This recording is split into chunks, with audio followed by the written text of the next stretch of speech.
TMZ reported that they had contacted half a dozen of the biggest brothels in the Las Vegas area, and they were all open for business. On March 15th, the prostitute shops were all open for business. One brothel manager said all the customers had to wear masks when they were having sex with the woman, but that made absolutely no sense. You wear a mask and a condom and you're safe. I don't know how that would work. I don't even know how sexy that could be, but that's what they were doing. Now, another brothel manager said an enormous bottle of a hand sanitizer sat on the bar, and Clorox wipes were used frequently to wipe down doorknobs, bathroom counters, and other surfaces, which is also kind of funny. You can imagine, like, walking into a brothel and Pirelling before you even touched a woman. Now, every brothel TMZ called said they sanitized their establishments on a regular basis. This is the stupidest thing in the world. Who would ever go to a brothel in this time and age? And one of the places said they were sending women home even if they had a slight cold. Now, the famed Mustang Ranch, that's like the famous one in Nevada, said they were checking customers' temperatures before entering. Now, in good journalistic fashion, our Julie Gould, our Julie Bean, read that on April 1st, Governor Steve Sisolak of Nevada closed all of statewide businesses that were not essential. So she was wondering to herself, is the brothel business essential in Nevada? So it's good to know that she called the Mustang Ranch and was told that they are closed until April 30th. It's good to know that even the most intimate of businesses are following social distancing protocols now for safety. In another funny thing I saw in the news, Amy Schumer, who's a comedian, she explained why she and her husband, Chris Fisher, changed the name of their son. Now, originally, the son was born about a year ago or 11 months ago.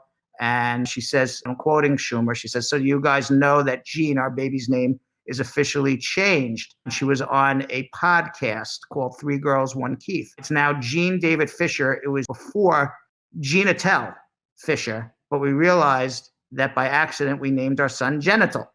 And genital sounds like genital.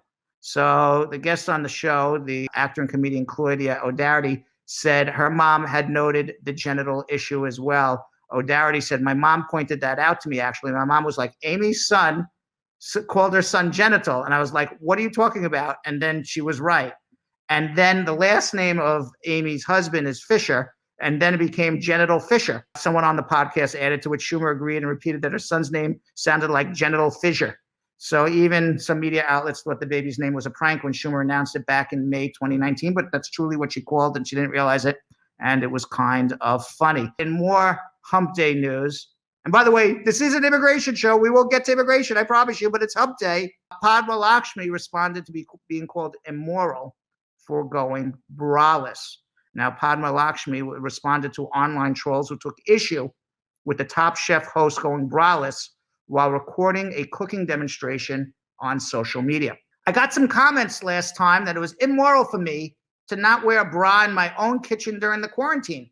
Lakshmi, 49 years old, captioned in an Instagram photo of herself or video of herself making lasagna. She's making lasagna without a bra. So these people should be happy to note, this is what she says. So these people should be happy to note that I'm wearing two today, 2 bras. But seriously, let's not police women's bodies in 2020. So let me ask you, squad, you think it's okay to not walk around with a bra and take pictures and post them?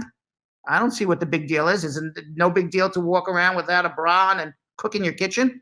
Another fan wrote, one of the fans wrote on her Instagram, honestly, is anyone really wearing a bra during quarantine anyway?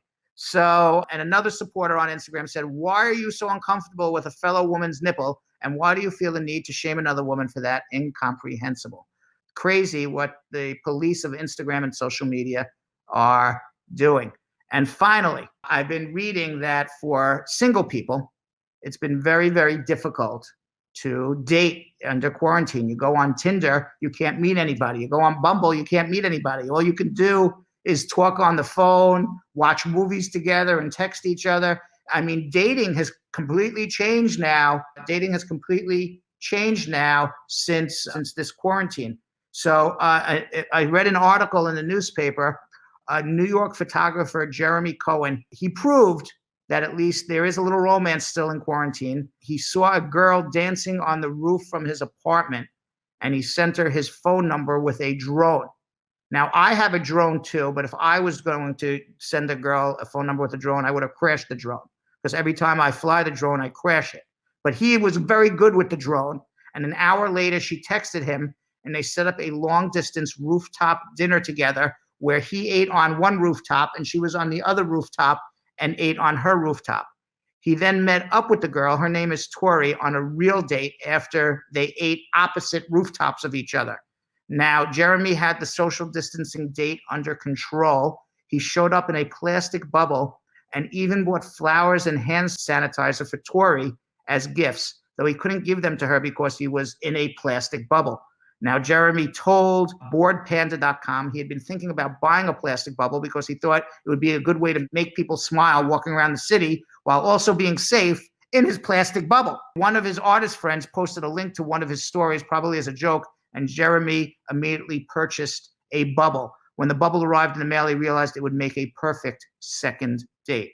Jeremy said that the bubble date with Tori was a lot of fun, but we didn't have much conversation since I couldn't hear her inside of a bubble. But we laughed the whole time. We walked in the neighborhood together, and she must think he is some character. Now, Jeremy said the date went well and joked that he might be in a long-distance relationship with someone who lives across the street from me, depending on how long the quarantine will last. He said, if this story brings joy to people, then it brings joy to me as well.